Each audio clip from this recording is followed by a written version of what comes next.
बिस्मिल्लाहिर्रहमानिर्रहीम। फरमान मुस्तफ़ा सल्लल्लाहु तआला अलैहि वसल्लम, तुम्हारा मुझ पर दुरूद शरीफ पढ़ना पुलसरात की तरीक़ी में नूर होगा। सल्लु अल हबीब। सच बोलना ये भी सुन्नत मुबारक रशद अतारी न्यू रूहानी इलाज लेकर पेश खिदमत।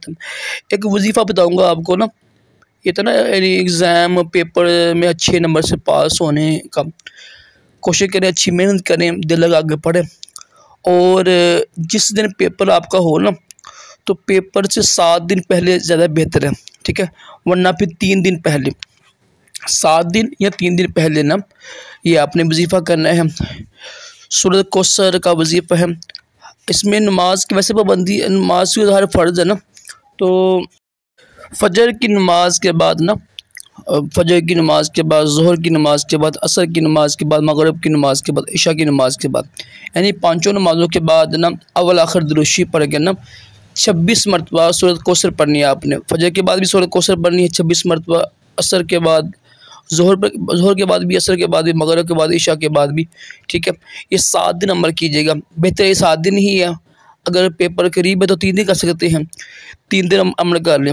अब समझ लें कि पेपर हम साल है, जिस दिन पेपर हो ना, तो उस दिन घर से निकलते वक्त भी आपने 26 मरतबा सूरत कौसर पढ़नी है। और जहाँ पर पेपर होगा ना, वहाँ पहुँचकर भी 26 मरतबा सूरत कौसर पढ़नी है। पेपर दीजिएगा इंशाअल्लाह। इस वजीफ़े की बरकत से देखेंगे अच्छे मार्क्स आएंगे।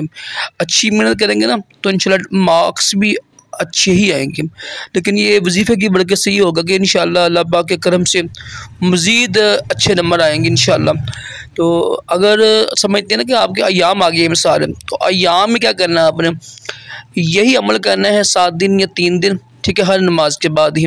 तो इसमें ये होगा कि ना सल्लल्लाहु अलैहि मोहम्मद, ये दुरूद शरीफ है ना, सल्लल्लाहु अलैहि मोहम्मद, ये आपने 313 मरतबा पढ़ना है हर नमाज के बाद।